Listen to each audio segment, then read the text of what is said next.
In the silence of your disbelief, the darkness speaks louder than you'll ever hear.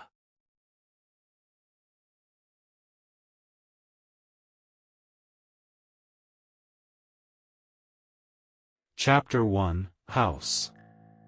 My name is Ethan Carter, and until a few months ago, my life was as unremarkable as they come. I'm a freelance graphic designer living in a small town called Willow Creek, nestled in the shadow of the Appalachian Mountains. The town's population hovers around 3,000, the kind of place where everyone knows your name, and gossip spreads faster than wildfire. It's a quiet, sleepy place, perfect for someone like me who prefers the hum of crickets to the chaos of city life. My days were simple. I'd wake up early, brew a pot of coffee, and settle into my home office. My clients ranged from local businesses to a few out-of-state gigs, but nothing too high-profile. After work, I'd usually take a walk down Main Street, grab a coffee from Maggie's Diner, and chat with her about the latest town drama. In the evenings, I'd sit on my porch, watching fireflies dance in the twilight while nursing a cold beer. My closest friends, Sarah and Mike, often teased me about my predictable routine. Sarah was a schoolteacher with a penchant for true crime podcasts, while Mike owned the local hardware store and had an endless supply of dad jokes despite not having kids. We'd often gather for game nights at my place, where they'd inevitably try to convince me to live a little and move out of my comfort zone. "Ethan, you're turning into an old man before your time," Sarah would say, shaking her head as she dealt cards for another round of poker. "You need some excitement in your life." "Yeah," Mike would chime in, grinning. "Maybe a haunted house or a cursed treasure. That'll spice things up." We'd laugh, and I'd brush it off, content with my uneventful existence. Little did I know, their jokes would soon feel like a cruel prophecy. It started when I stumbled upon the house. I wasn't looking for a new place, my cozy rental on the edge of town suited me just fine. But one afternoon, while driving back from a client meeting in the neighboring county, I took a wrong turn. The narrow road wound through dense woods, the canopy above filtering the sunlight into eerie patterns on the pavement. Just as I considered turning back, I saw it. The house stood at the end of a gravel driveway, partially hidden by overgrown trees and vines. It was massive, a Victorian-era mansion with intricate woodwork and towering spires that seemed to pierce the sky. The paint had long since peeled away, leaving the wood beneath exposed to the elements. A "for sale" sign leaned precariously in the yard, its letters faded and weathered. Something about the house called to me. It wasn't just its grandeur or the mystery of its abandonment. It was an inexplicable pull, like a whisper in the back of my mind urging me to stop. Before I realized it, I'd parked my car and was walking up the cracked stone steps to the front porch. The air felt heavier here, thick with the scent of damp earth and decaying wood. I peered through a broken window, catching glimpses of the interior. Dust-covered furniture, a grand staircase with a banister carved like twisting vines, and a chandelier hanging precariously from the ceiling. It was beautiful in a tragic, forgotten way. That night, I couldn't stop thinking about the house. I mentioned it to Sarah and Mike during our weekly game night. "You're not seriously thinking about buying it, are you?" Sarah asked, her brow furrowed. "I don't know," I admitted. "There's just something about it. It feels special." "Special," like it'll collapse on your head?" Mike quipped, earning a laugh from Sarah. But the idea had already taken root in my mind. Over the next few days, I did some research. The house, known locally as the Blackwood Manor, had a storied past. Built in the late 1800s by a wealthy industrialist, it had changed hands multiple times before falling into disrepair. The last known owner had vanished decades ago, leaving the property in limbo. Against my friend's advice, I arranged a viewing with the real estate agent. Stepping inside the house for the first time was like entering another world. The air was cold despite the summer heat, and the silence was profound, broken only by the creak of the floorboards under my feet. The agent, a middle-aged woman named Diane, seemed eager to close the deal, brushing off my questions about the house's history. "It's a fixer-upper, sure, but with a little love, it could be magnificent," she said, her smile tight. I signed the papers that same week. Looking back, I can't explain why I was so compelled to buy it. It wasn't practical, and the renovation costs would be astronomical. But something about the house felt alive, as if it had been waiting for me.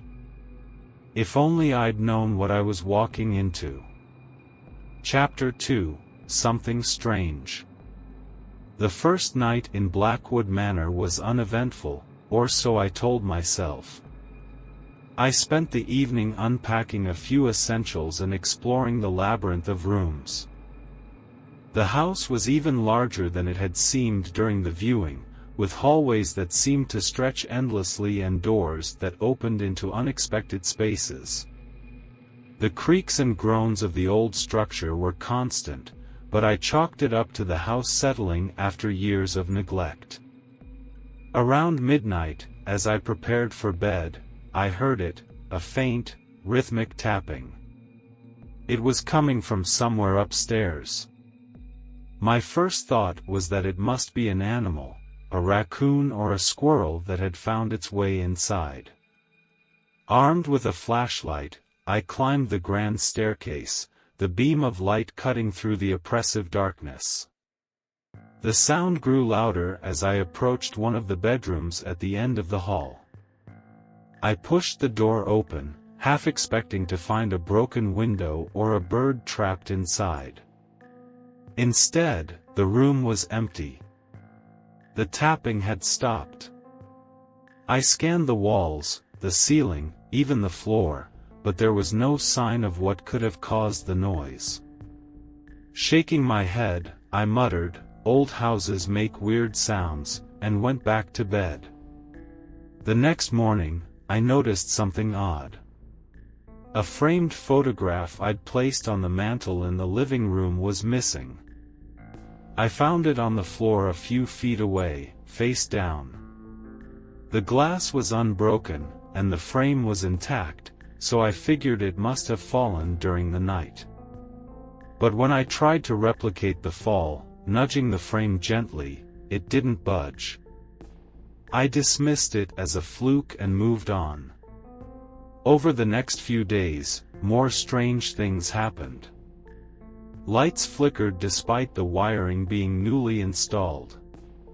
Doors I knew I'd closed were found ajar. A faint, musty smell seemed to follow me from room to room, no matter how much I cleaned. Each time, I found a rational explanation. "It's just an old house," I told myself. Old houses are quirky. Then came the shadows. At first, I thought it was my imagination, a trick of the light or my mind playing games after long hours of work. But one evening, as I sat in the study, I saw it clearly, a dark shape moving across the hallway just outside the door. I froze, my heart pounding. "Hello?" I called out, my voice trembling. There was no response. Gripping the flashlight, I stepped into the hall. It was empty. The air felt colder here, the kind of chill that sinks into your bones. I checked every room, every closet, but found nothing. By the time I returned to the study, I'd convinced myself it was nothing more than a shadow cast by the trees outside. I pulled the curtains closed and forced myself to focus on my work. Still, I couldn't shake the feeling that I was being watched. I told Sarah and Mike about the incidents during one of our phone calls. "You're just spooking yourself," Sarah said. "Moving into a big, creepy house like that? It's bound to mess with your head." "Yeah, maybe it's haunted by the ghost of bad decisions," Mike joked, but there was an edge of concern in his voice. Their skepticism was reassuring. Maybe I was overreacting. Maybe it really was just an old house with its quirks. But deep down, I couldn't shake the feeling that something wasn't right. The house wasn't just old. It was alive, and it was watching me. Chapter 3: The House Can Overwhelm Me. The third week in Blackwood Manor was when things truly escalated. By then, I had grown used to the odd noises, the flickering lights, and the occasional misplaced object. I had almost convinced myself that I was just adjusting to a new environment. But then came the night that shattered my illusions. I was in the kitchen, fixing a late dinner. The house was quiet, save for the low hum of the refrigerator. As I chopped vegetables, I felt it again, that uncanny sensation of being watched. I glanced over my shoulder, half expecting to see Sarah or Mike playing a prank. But the room was empty. Shaking my head, I turned back to the cutting board, only to freeze. The knife in my hand had vanished. I blinked, staring at the empty space where it had been just seconds ago. My pulse quickened as I scanned the counter. It was nowhere to be seen. A chill ran down my spine, and I backed away from the counter, my eyes darting around the room. That's when I heard it, a low, guttural whisper that seemed to come from the walls themselves. "Leave." The word was barely audible, but it sent a jolt of terror through me. My breath came in short, shallow gasps as I stumbled out of the kitchen, nearly tripping over the threshold. The hallway was dark, the overhead light flickering erratically. I fumbled for the switch, but the bulb burst with a sharp pop, plunging me into darkness. I ran upstairs, my heart pounding in my ears. Once in my bedroom, I locked the door and leaned against it, trying to catch my breath. But the moment I thought I was safe, I noticed something that made my blood run cold. The mirror on the opposite wall was fogged up, as if someone had been breathing on it. Slowly, words began to form in the condensation, written by an unseen hand. "Get out." I bolted from the room, grabbing my car keys and fleeing the house without a second thought. I didn't stop driving until I reached Sarah's place, shaking and incoherent. She and Mike listened as I recounted everything, their faces pale and grave. "Ethan, you can't go back there," Sarah said firmly. "That place isn't safe." "We'll figure this out," Mike added, though his voice lacked conviction. "But you're not going back alone." I nodded, too shaken to argue. But deep down, I knew the truth. The house wouldn't let me go that easily. Chapter 4: The House is Ruining Me. I don't know how I ended up in the basement. My last clear memory was sitting in the living room, the warm glow of the fireplace flickering against the walls, and then, darkness. A pull, like invisible hands dragging me, had brought me here. Now, I stood on the cold concrete floor, the air damp and suffocating, with only the dim light of a single flickering bulb overhead. The walls seemed closer than I remembered, their surfaces covered in strange, pulsating veins that hadn't been there before. They glistened as though alive, and when I reached out to touch one, it recoiled, a wet, slithering sound echoing in the confined space. My heart pounded in my chest, each beat a deafening drum against the silence. "Who's there?" I called out, my voice trembling. The words were swallowed by the room, leaving me with nothing but the sound of my own ragged breathing. I could feel it watching me, the house itself, its unseen eyes crawling over my skin. Then I heard it, a low, guttural whisper, too faint to make out the words but close enough to freeze the blood in my veins. It came from deeper within the basement, where the light didn't reach. I took a step back, but the door at the top of the stairs slammed shut with a force that shook the walls. The bulb flickered once more and went out, plunging me into total darkness. I fumbled for my phone, the tiny beam of its flashlight cutting through the black. The space seemed to stretch infinitely now, the walls and ceiling vanishing into a void. As I turned, the whisper grew louder, forming words that made no sense yet felt ancient and wrong. "Leave, not yours, mine." A shadow moved just outside the edge of the light, too fast to follow. I swung the beam around, catching a glimpse of something, a figure, impossibly tall and thin, its limbs bending in ways they shouldn't. Its face was a pale blur, featureless except for two deep, empty sockets where eyes should have been. I stumbled backward, the phone slipping from my hands and clattering to the floor. The light spun wildly before settling on the corner of the room, illuminating something I hadn't noticed before, a door. It was old, made of warped wood, with symbols carved into its surface that seemed to shift and writhe as I stared.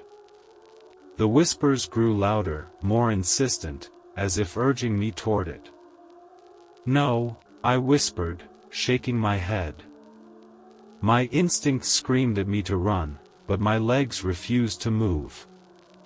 The air grew colder, each breath forming clouds that hung in the air before dissipating. The veins on the walls pulsed faster, a sickly red light seeping from them and casting grotesque shadows that danced and twisted. The figure emerged from the darkness, closer now, its skeletal hands reaching toward me. I scrambled for the phone, the light flickering as I grabbed it and pointed it at the thing. It recoiled, hissing, its form dissolving into a mass of writhing tendrils before vanishing. But the relief was short-lived. The door creaked open on its own, revealing a staircase descending into an even deeper abyss. A voice, not a whisper this time but a roar, erupted from below. It was the house, I realized, its voice a cacophony of anger and hunger. It wanted me to go down, to see what lay beneath. "You won't take me," I said, though my voice was barely audible over the noise. I turned toward the stairs leading up, but they were gone, replaced by a solid wall of pulsating flesh. Panic surged through me as I pounded on it, the surface squelching under my fists but refusing to give. Behind me, the roar grew louder, accompanied by the sound of something massive climbing the stairs from the abyss. Each step it took sent vibrations through the floor, and the air grew thicker, heavier, making it hard to breathe. I turned back to face it, my phone's light trembling in my hand. The creature emerged, its form shifting and changing with each step. One moment it was the skeletal figure from before, the next a mass of writhing shadows, and then something worse, a reflection of me, twisted and grotesque, its face split into a grin that stretched too wide. "You can't escape," it said in my voice, though distorted, as if underwater. "You're already part of it." The realization hit me like a punch to the gut. The house wasn't just alive, it was consuming me, piece by piece. Every moment I had spent here, every strange occurrence, had been leading to this. It fed on fear, on despair, and now it wanted the final piece, my soul. I screamed, a primal sound that echoed through the basement. The light from my phone flared, brighter than it should have been, illuminating the creature fully. It shrieked, its form dissolving into smoke and shadows, but the victory was fleeting. The walls closed in, the veins bursting and spilling a dark, viscous liquid that reeked of decay. The floor beneath me began to crack, the abyss below revealing itself. There was no escape. The house had won. As the floor gave way and I fell, the last thing I saw was the door, its symbols glowing brightly. The whispers returned, softer now, almost comforting. They promised an end to the fear, to the pain. But I knew better. Chapter 5, Finish. When I woke, I wasn't in the abyss but back in the living room. The fireplace was still glowing, the room eerily untouched. My body ached, and my hands were covered in the dark, viscous liquid from the basement. The symbols from the door were etched into my palms, faint but burning with a dull heat. I wasn't alone. Across the room, a man sat in the armchair. His face was familiar, too familiar. It was mine, but older, worn, and filled with a cold, knowing stare. "You've made it," he said, his voice calm and hollow. "You're part of it now." "What do you mean?" I demanded, though my voice cracked. "What did the house do to me?" He didn't answer directly. Instead, he stood, his movements unnaturally fluid. "You'll understand soon enough. It's hungry, always hungry. And now, so are you." I looked down at my hands again, the symbols glowing brighter. A hunger gnawed at me, deep and insatiable, not for food but for something else. Fear. Despair. The emotions the house had fed on. They were mine now, a part of me. The man, my reflection, my future, smiled. "You'll see. They always do." And then he was gone, dissolving into smoke that lingered for a moment before vanishing entirely. I stood in the silent house, the weight of its presence pressing down on me. I wasn't its victim anymore, I was its vessel. The house lived through me now, and I could feel its desires, its hunger, coursing through my veins. I stepped outside, the night air sharp and cold. The house loomed behind me, dark and still, but I knew it was watching. Waiting. The hunger inside me grew stronger, and I realized the truth: I wasn't free. I never would be. The house had taken everything, but it had given something in return. A purpose. As I walked into the darkness, the whispers followed. They weren't a threat anymore. They were a promise. And I was ready to listen.